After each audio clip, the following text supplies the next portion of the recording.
Good morning, everyone. It's lovely to be here with you today, virtually at least. I hope you've been having a good morning so far. In this session, we are going to be talking about gathering information, which is step 2 of the workforce planning approach. Or process, I should say. We're also going to look a little bit at how you might use information to identify gaps and issues in your workforce, which is actually part of stage 3 of the process. And then you'll be continuing with stage 3 after lunch. So information is actually the key ingredient of workforce planning. As you would understand, planning is only as good as the information you put into it. This information might include facts and figures, so information about or facts and figures about your current workforce. It could be figures related to the NDIS workforce or your clients. It could be records, so records of your staff. It could be records of your clients that you draw information from. It could involve feedback, so it could be formal feedback that comes from staff or client surveys, or it could be informal feedback, perhaps that you gather from workplace supervisors, that kind of thing. You might draw on information from your organisation's strategic plan, or perhaps even from projects that you've done investigating aspects of your workforce. And of course, you might have financial information, budgets and salary costs, that sort of thing that you use. The main thing is to not worry too much about whether you have all of the different types of information that we're going to talk about today. Basically, you can just start with whatever you have and just continue to build your information base over time. And each time you go through the planning process, you will find that you will continue to grow in your understanding of what information you need and just keep gathering and building different data sources. So I'm going to share some slides with you now.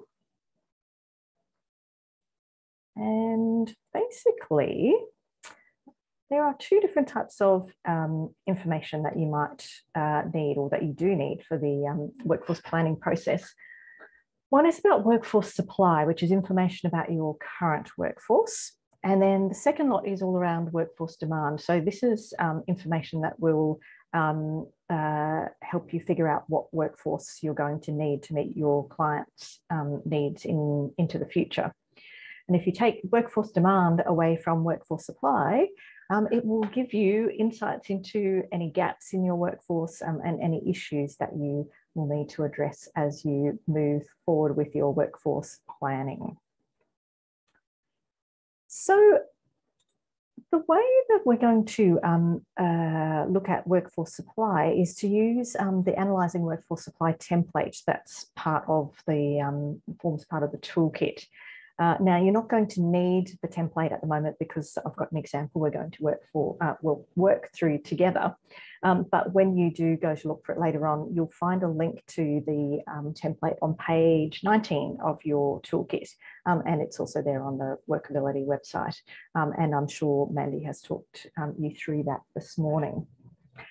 So let's have a little look at an example of working through what this, or how you might actually use this template. So here's a fictitious organisation that I've created. As you will see over here, my organisation has 3 locations, so Mackay, Townsville and Cairns, and I've put the locations over here because it can be quite useful to be able to analyse your information later on according to location. If you're only delivering services out of a single location, you probably don't need to worry about that. There's a column here for your employee name. I haven't worried about that for today's exercise, but in the 3rd column, we get to a piece of information that will be really useful because it forms the basis for calculations that are made in this spreadsheet. So you want to be able to, when you're doing this analysis, put the same date in for under today's date, even if it was in the past, because that's what we're going to use to compare people's age as of a certain date and how long they've worked for your organisation as of a certain date. So because all those others were entered on the 14th of the 3rd, I'm going to do the same. All right. Now, you will see, actually, I'm just going to take that out for a second. You will see if I take out that date of birth, that it gives me it's done an automatic calculation here of 122.2. So don't be alarmed by that. I doubt you will have any workers that are that old. It's just because I haven't put a date of birth in here. So if I put one back in again, I'm going to make that 31st of the 3rd, 1975, and then it will calculate a realistic age.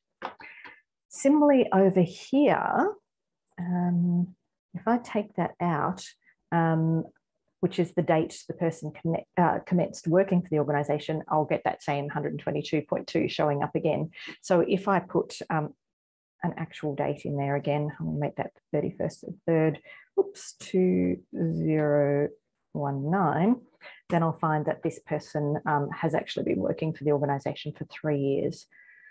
So by putting that consistent date over here, it means that you'll be able to compare people's ages and their number of years in service consistently. You don't need to do anything with those columns. It will calculate it for you automatically. So there's a column here for gender. There's some columns here about the diversity of your workforce. So you can indicate whether particular employees identify as Aboriginal and Torres Strait Islander, whether they identify as having a disability or identify as being from a culturally and linguistically diverse background. And you might want to collect that information, you probably already do in your organisation, to give you some sense of whether the diversity of your workforce aligns with the diversity of your client group. That might be something that you might want to look at in your workforce planning processes. We've looked at length of service in years. The next category is job family and then job role. Now, you might find if your service operates across multiple locations, that in different locations, they actually might describe job families and job roles in different ways. It doesn't really matter how they're described in locations. What does matter is that if you want to be able to compare different locations, that you come up with some categories that are the same across the, that you use the same categories in this spreadsheet to enable you to compare different locations. So in this organisation, I've just used 2 different job families, which will be whatever the highest level of category that you use. In this case, I've just used administration and direct support. And you'll see that for this workforce planning exercise, I am only looking at managers. So the actual job titles of people in these roles might be quite different. So you might have one of these might be your HR manager. Here might be managers of different areas of direct support. You might have allied health services manager and support services manager, or however it works in your organisation. But for this particular exercise, I've decided I just want to look at managerial roles, so it doesn't matter to me what type of manager they are. I'm just using the category of manager. Over here, you'll see there's an option there that you can put in people's pay levels according to whatever system you use. We're not going to look at that today. You can put in their employment status. So I'm using categories of permanent part-time, permanent full-time, contracts, and you might also have casual. In this case, none of our managers are casual. We'll come back to full-time equivalent in a moment. We'll talk about that a bit more. But there's also some columns here where you can put in people's qualifications. If we were talking about support workers, it might be the Certificate 3 in individual support. And you might also be interested in looking at what specialised skills that people have. So you might want to, once again, if you're talking about support workers, you might want to note whether they have skills in administering medications, that type of thing. There's also columns here for putting information about salary, on costs and workforce cost overheads. We're not going to look at anything to do with that financial side of things today. We're just going to do a very simple workforce supply analysis example. So one of the things that is really useful to be able to do, though, you'll see here in Mackay, I have 6 people, 6 managers. In Townsville, I have 5, and in Cairns, I have 5. But because they're a mixture of part-time and full-time, it doesn't actually really give me the full picture of how many hours of delivery do I have covered. So that's where full-time equivalent comes in handy. We're going to talk about how you might calculate that. Let me just go back to our slides here for a moment. So the way to calculate full-time equivalent is basically to take the number of part-time hours that a person works and divide them by the number of hours that a full-time person works, and that will give you your full-time equivalent.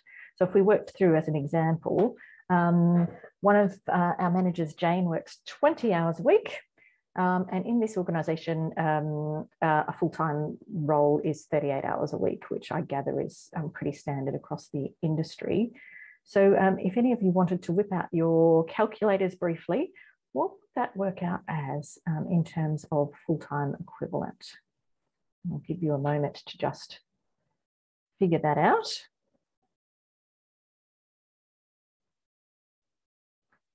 All right, hopefully you've worked out that that means they work 0.53 of a full-time equivalent, so just over half time.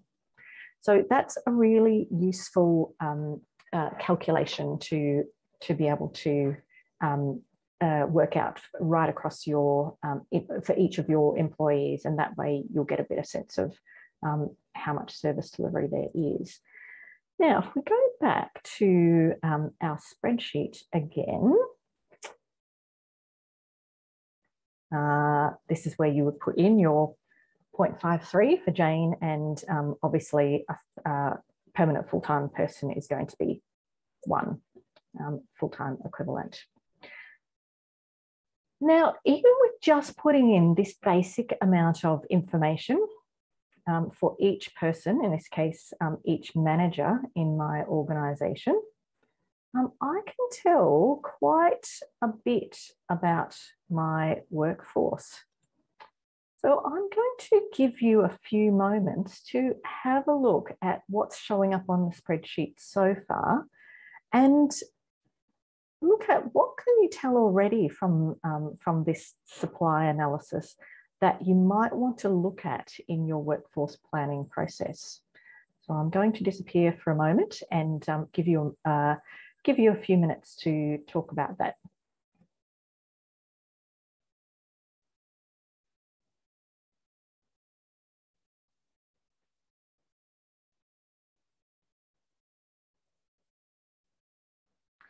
So hopefully you've picked up a few interesting things. You might have noticed that in Townsville, a lot of them, it's a much older workforce than in the other regions where you've got a few more people sort of in their 30s and 40s. Everyone's 58 or older. So looking at impending retirements might be something that you want to address in your workforce plan. You might have also noticed that here, right across the organisation, all of our managers bar 1 are female. It may not be an issue for your organisation, but perhaps if you were looking at your support worker workforce, that might be an issue, and you might be looking to balance out the gender mix more to better match your client diversity. Similarly, you might be looking at some of these other diversity characteristics, particularly if you're talking about support workers, to see if there's a better match with your client cohort. But perhaps even in terms of your organisation, being able to understand the needs of your clients better, you might be looking more at diversifying your workforce and actively trying to recruit more people who identify as Aboriginal and Torres Strait Islander, or having a disability, or being from a culturally and linguistically diverse background. Maybe you might have talked a little bit about the employment status of people. There's a couple of fixed term contracts here that perhaps you would be flagging to look at in your workforce planning, whether there's room to be able to give people permanent jobs. That would obviously involve some budget consideration. And maybe if you're looking at the years of service, obviously this organisation is relatively new in some of the regions, but here in Townsville, that's where the organisation started, obviously, and we've got a couple of people there with quite a few years of service. So you would be wanting to make sure you don't lose that knowledge from the organisation when those people retire. So you could actually use just that information to do your workforce planning process. That might be enough for you to work from. But there's a couple of other calculations that could be really useful to look at to help you with your workforce planning. And one of them is looking at your workforce turnover. So workforce turnover you can look at in two different ways, and I'm going to show you a handy little template that we've created for you so that you don't have to work it out yourself. So one of the things you need to do before you start calculating your workforce turnover is whether you're going to include retirements in your workforce turnover, or whether you just want to look at people who have actually resigned from the organisation. For the purposes of this exercise we're doing today, I'm just going to include the people who have resigned because we're going to look at retirements separately. So if you have a look over here, here are our 3 sets of managers in different locations. And I have put in an example calculation looking at how many people have retired from those locations over a 3-year period. So you might like to just look at a year, but I'm going to use 3 years. The starting point is to look at, so how many people were there, in this case managers, at the beginning of those 3 years. And in Mackay there were 4. And then at the end of the 3 years, there were 6. Then this spreadsheet is going to calculate for you, what does that mean about the average number of employees for the period? So 4 and 6 is 10, you divide it by 2, and that gives you 5. Now in Mackay, there was one person who, one manager who resigned during those 3 years. And this calculation, once again, works it out for you automatically. Basically, it takes 1, divides it by the average number of employees for the period, and turns it into a percentage. In this case, it is 20%. So let's do the exercise for Mackay. So, sorry, for Townsville. In Townsville, there were 5 managers at the beginning of the 3 years. There were 5 at the end of the 3 years. So the average is 5, obviously, and there were actually no managers who left during that time. So that means our workforce turnover rate is 0%. In poor old Cairns, though, we had 7 at the beginning of the 3 years, 5 at the end of the 3 years, which gives us an average of 6 over those 3 years. But there were actually 3 managers that left during that 3-year period. So 3 divided by 6 gives us 50%. Over here, you'll see that there's a little graph of those calculations. So during the consultations for the development of this toolkit, lots of people said, oh, it'd be really great to be able to have some graphs that we could put into reports to management, etc., showing some of these key workforce characteristics. So you'll see that it's shown up here. There's our Mackay 20% turnover rate, Townsville is 0, and Cairns at 50%. The other calculation that is really useful is looking at people who retire. So let me just come back to our, there's our workforce turnover rate, and you'll find that in the toolkit as well. You'll have guidance on how to do that, as well as the spreadsheet that can help you to calculate workforce turnover, which is, by the way, on page 22 of the toolkit.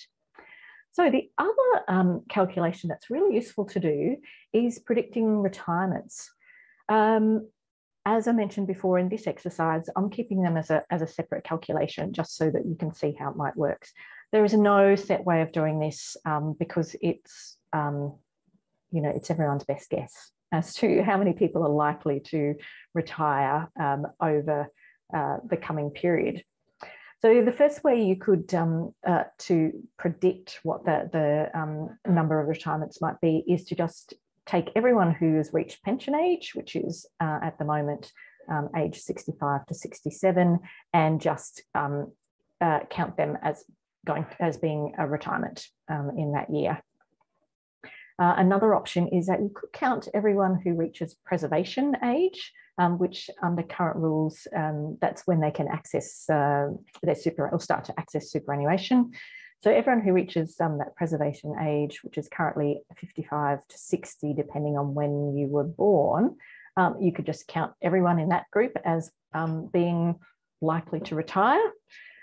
You could look at some information, the past information for people who are retired in your organisation. So you might look at the past, 3 to 5 years and look at what percentage of workers have retired, and use that as a way to predict how many might retire in the future. You could ask employees about their intentions to retire, and you may already do that as part of your HR processes. It may not be reliable though, as people may not want to disclose what their intentions are, but you could, as in option 5, use a combination of the above. So you could actually look at people who have said that they're intending to retire, plus anyone who is at pension age. I've used for this exercise, I've decided to use a combination of option 2 and option 3. So in my example, I've looked at everyone 55 and over and gone back and calculated for the past 3 years, how many people aged 55 and over have actually retired. And in this fictitious organisation, it was actually 50%. So, so that means I'll be looking at 50% of everyone aged over 55 and over as likely to retire over the next little while. So what do we do with all of these calculations? Actually, no, I've got one more slide to show you. We are going to take them and we're going to start the process of what we call workforce gap analysis. And we've actually created another template to help you do that. Oh, didn't mean to go to that one.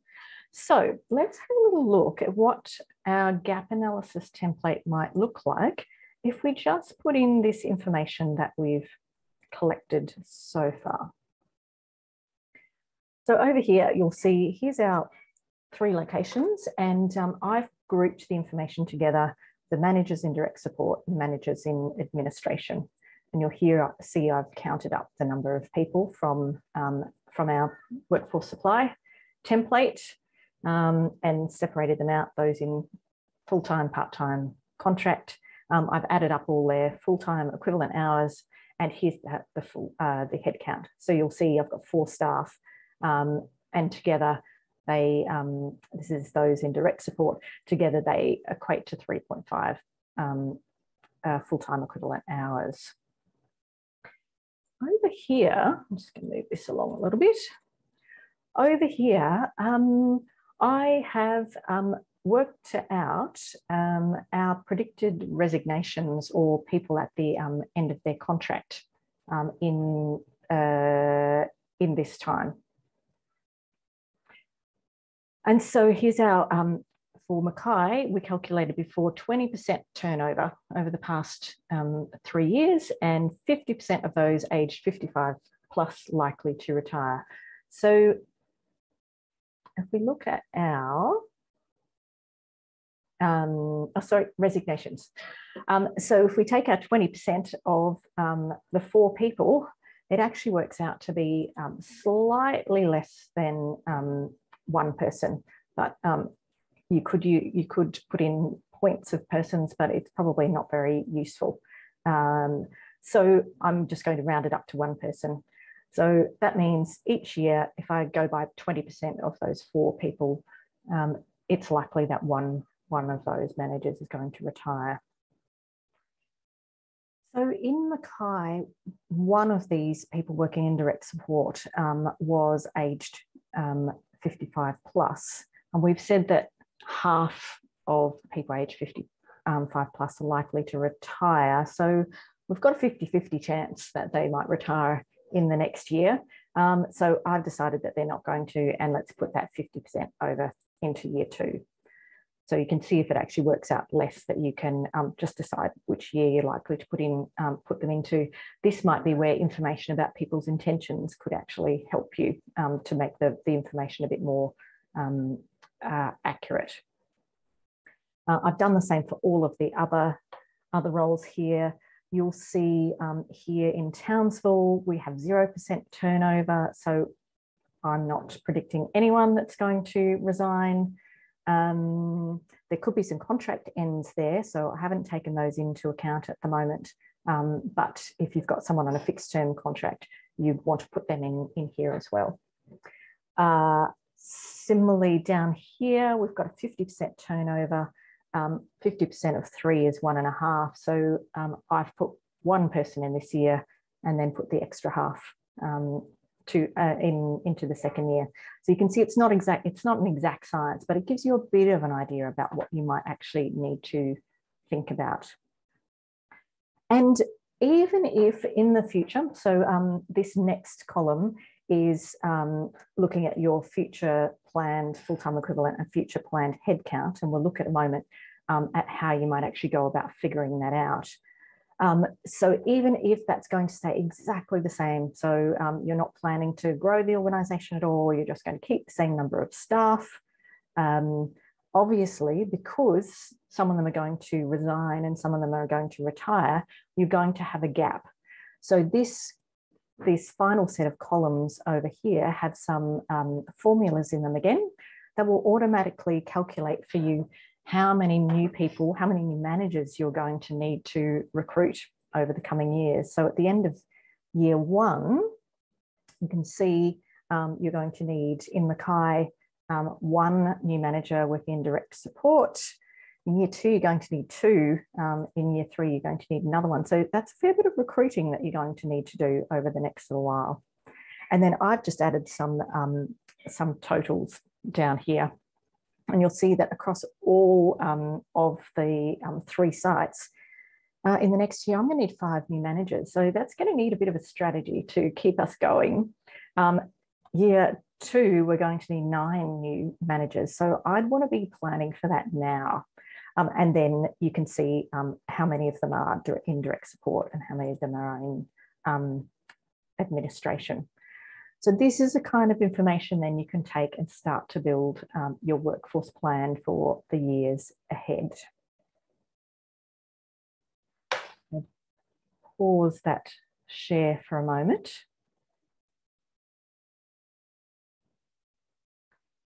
So that's workforce supply. And as I mentioned before, you could just analyse your workforce supply, plug it all into that gap analysis template, and that would give you some really useful information to be able to build a workforce plan from. However, if you would like to take it a step further, you could actually have a go at predicting what your workforce demand might be to meet your client needs over the coming years. So we're going to take a few moments now to talk about how do you actually figure out what your likely client demand into the future is going to be at the moment.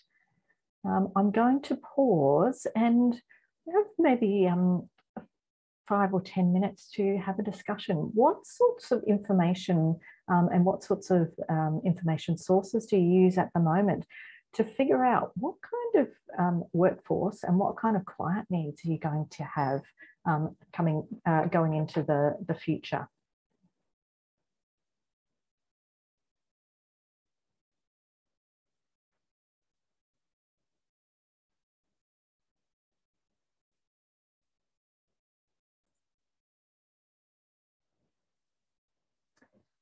So you may have in your discussion now just come up with some of the data and information sources that I'm going to talk about in a moment that will help you with figuring out what's the demand for your service and therefore your workforce demand going to be in the future. And hopefully you might have come up with some extra ones that aren't in my list as well. So let me show some of the ones that are included in the toolkit. So the first and most obvious one, and it might be the only one that you use, is your organisation's strategic plan. So perhaps in your organisation's strategic plan, it's been identified that there's a new area of service delivery that your organisation wants to tap into. And so you're looking to expand there. Perhaps your organisation's strategic plan has identified that there's quite a bit of client demand. So you've had people contacting the organisation, but you can't actually take on new clients at the moment because you know you don't have the workers to support that.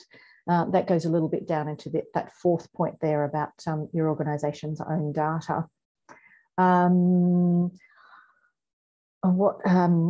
You might also, in your organisation's strategic plan, perhaps it talks about wanting to create greater diversity within your workforce so that it better aligns with your client diversity. And perhaps, as we've identified from the organisation supply data that we've looked at, that there's going to be a lot of retirements coming up in the future. So perhaps we need to be looking at some of that. But there are a couple of other sources of information that you might want to look at to get a bit of a sense of what's the client demand likely to be in your area.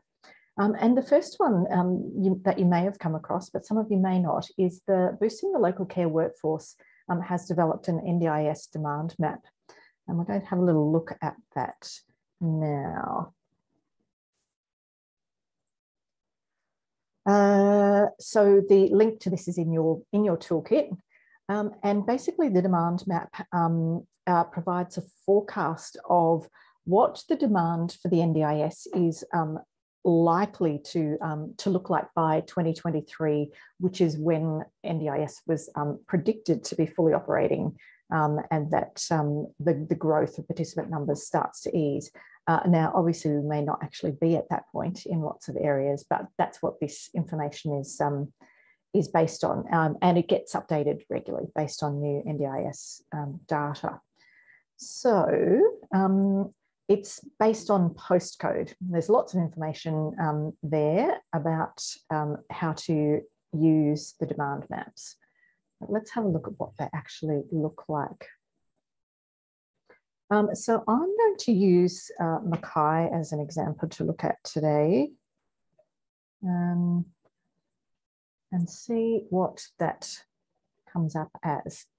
So you'll see when I put in the postcode of Mackay, it comes up actually just with the parts of the Mackay region that fall within 4740 postcode.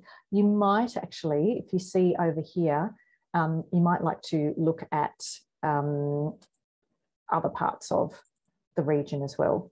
So for this exercise, why don't we just look at that whole region? And there are two, if we can move that a little bit, that's better. Now I can see the whole region. Sends out quite a ways there. You can look at data under two different headings using this toggle over here. So you can look at current and then which is actually not current as in today, but it's not around 2019 to 2020. And then these are the forecast figures for 2023. So let's just have a little bit of a look at that. Down here, there's information about the total spend on NDIS services expected by 2023. And you can see it's broken down by some of the key NDIS supports there. Depending on the type of service that you have, you'll be able to get a bit of a sense of what the spend is likely to be. It's in quite a bit of range, a range there. One of the things that can be useful to look at is here. So if we look at, say, therapy supports. So that's the current. So from 2019-20, looking at around, what's that, 4 million. But by 2023, what are we looking at? We're looking at potentially up to 8 million. So that if you were delivering services in the area of therapies, that will give you an indicator that there is actually considerable potential for growth there. So that might be an area that your organisation is looking to expand into. The other thing that's really useful on here is the profile of NDIS participants in the area. So this is the projected number of participants by 2023. So it's expected to get up to 2,404 potentially, but once again, it's a range. And it's broken down by the key categories that the NDIS uses to categorise participants. Once again, you can have a look at the past information and the future information. It might give you a bit of an idea of where, in what areas is there going to be increased demand in case they are particular service areas that you might be looking to expand into in the future. This other bit down here talks about how many NDIS workers will be needed in this area, which is useful from a national planning perspective, but as an organisation, probably not that useful to you because you may not know what proportion of these workers your organisation actually has. So there's lots of data there that could be useful to you and your organisation in figuring out whether there is likely to be increased demand in your particular area going into the future. So the other bit of information that's out there that could be useful in predicting future client demand is NDIS market monitoring. So market monitoring basically, so while the boosting the local care workforce information is predicting into the future, NDIS market monitoring is based on whatever the latest information they have is on NDIS participants. So here it's talking about being up to 30th of June 2021. Once again, the link to this page you'll find in the toolkit. It has whole of market dashboards, which is across all of Australia. It has information about supported independent living versus non-supported independent living. And then down here, it has some regional dashboards based on states and LGAs. So let's see if we can find and have a bit of a look at what Mackay one looks like. So here we are here. So this is as of the 30th of June, 2021, and they're prepared as PDF documents. Now there's an awful lot of information on these and they're really quite detailed and a little bit tricky to read. So I'm not going to go through it in massive detail, but I'll just show you a little bit about what's here. So this is this is as at 30th of June, but based on this period here. It just shows you the number of participants registered for the NDIS by age group, by primary disability, some of the things over here around different characteristics, Indigenous status, call status, etc. It also has some information here about the service providers in terms of the number of service providers working with participants in different age groups, the number of service providers working with people with particular primary disabilities, etc. Some information here about the average number of participants per provider. Once again, by primary age and primary disability. I'm going to skip down a little bit further here. Provider growth and provider shrinkage shows the number of providers who have actually forgotten the exact criteria for this one. I think, sorry, the writing is so small it's hard to read. So I think provider growth is the number of providers that had an increase of more than $10,000 in payments during the period, and then shrinkage is the number of providers who had a decrease in of more than $10,000 in payments during the period. Might give you some information about what's happening in your area in terms of growth or decline. Information about plan utilisation. So, for example, here you can see that people with NDIS plans whose primary disability is autism, there's quite a significant amount of underspend. So that might give you an indication that perhaps there is there's greater demand than there is service supply at the time. And outcomes, that's based on whether participants are satisfied with their with how the NDIS has helped them exercise their choice and control. So lots and lots of information there. You'll see there's a little bit of explanatory information about what the different categories mean. So lots you can use there.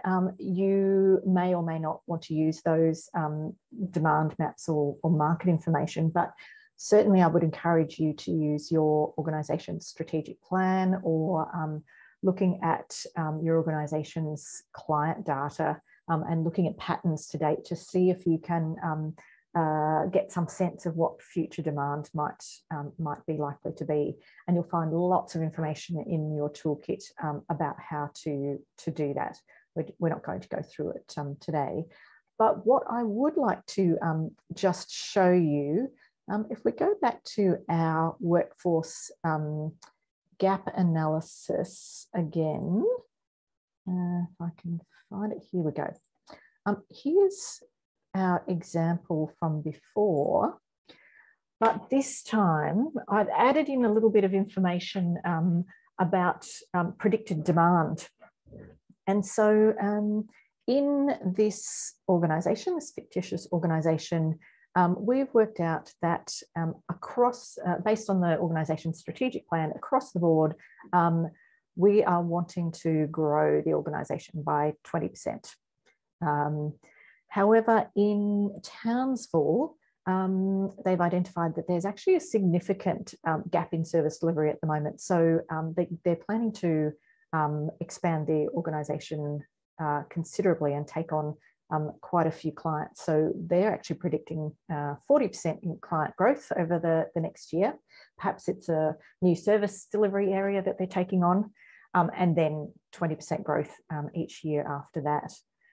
So what this spreadsheet allows you to do is that you can go in here and actually look at, given that prediction and growth, you could actually take your current numbers and work out what might that mean in terms of your numbers for future years. So if our current headcount here is 4 and we're going to have 20% growth each year. That's around about one person each year. So you can see we're going to, by the end of that year, go to 5, up to 6, up to 7. And we've done the same thing with the full-time equivalent hours and increased them accordingly. You can see down here 40% growth initially, and then continuing on after that. So once again, if you take that, add that information in, we have even more recruitment to do over the coming years. And that's just a calculation of what comes up here. So all you need to do is plug in the numbers, and then it will give you an automatic calculation of where your gaps are and what you most need to focus on. So if I was making decisions about this organisation, I would be looking, coming up with some strategies to look at how we're going to get new managers on working in the direct support area as an absolute priority, because we've got lots to go on with there. And you might have found that that's an area that's more difficult to recruit than, say, your administration type managers who have skills that could be applied across multiple industries. So hopefully that gives you a bit of an idea about how you might gather information and how you might use it to start to get a sense of where the gaps are likely to be in your workforce over the coming years, and what sorts of issues you might need to be thinking about when you are doing your workforce plan.